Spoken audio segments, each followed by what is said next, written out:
Hello बच्चों, चलिए प्रश्न को पढ़ते हैं।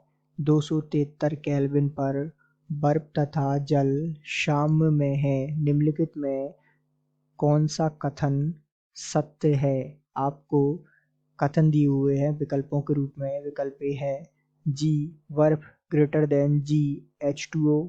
विकल्प बी है जी अर्थात गिब्स मुक्त ऊर्जा बर्फ बराबर जी अर्थात गिब्स मुक्त ऊर्जा H2O बराबर 0।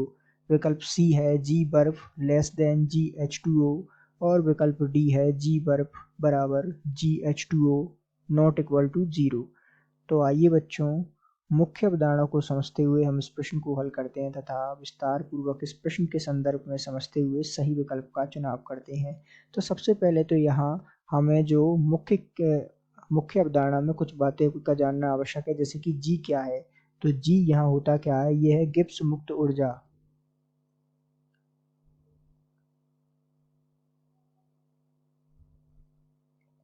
तथा कुछ और बातें जो इस प्रश्न को हल करने में या समझने में आसान बनाती हैं, आइए उन पर भी चर्चा करते हैं।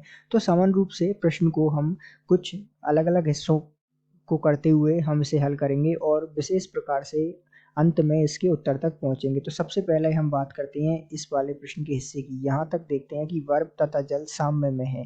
तो ध्यान दीजिएगा कि जो बर्फ अर्थात H2O, यहाँ ये कैसा है, ठोस अवस्था सॉलिड में, और ये किसके साथ साम्य है, H2O अर्थात ये जल के साथ जो कि द्रव अवस्था में होता है उसके साथ साम्य है। अब जैसा कि हम जानते हैं कि साम्य अवस्था पर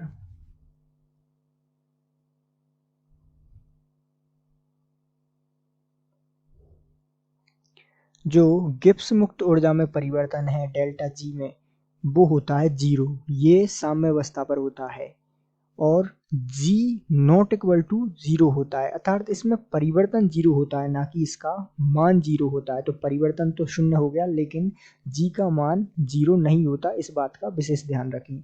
तो जैसा कि हम देख चुके हैं, अर्थात साम्यावस्था पर होगा क्या कि साम्यावस्था पर g बर्फ अर्थात गिब्स मुक्त ऊर्जा किसकी, बर्फ की, बराबर हो जाएगी गिब्स मुक्त ऊर्जा किसकी, H2O जल की। लेकिन ये जो है 0 के बराबर नहीं होगी, क्योंकि इसमें हुआ परिवर्तन, अर्थात डेल्टा जी 0 होता है, ना कि इसका स्वयं का मान। अर्थात ये जो जी है ये 0 नहीं होगा। इसका सीधा सा मतलब हमने निकाला कि जो जी बर्फ है वो बराबर हो जाएगी जी H2O पर। ये जो होगा ये कब होगा, ये होगा साम्य पर,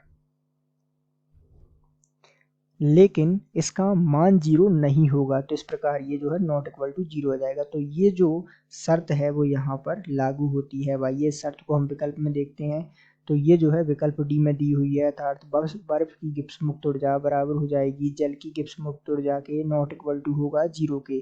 अर्थात दिए गए प्रश्न का सही उत्तर विकल्प डी है। आशा करते हैं आपको समझ आया होगा। धन्यवाद।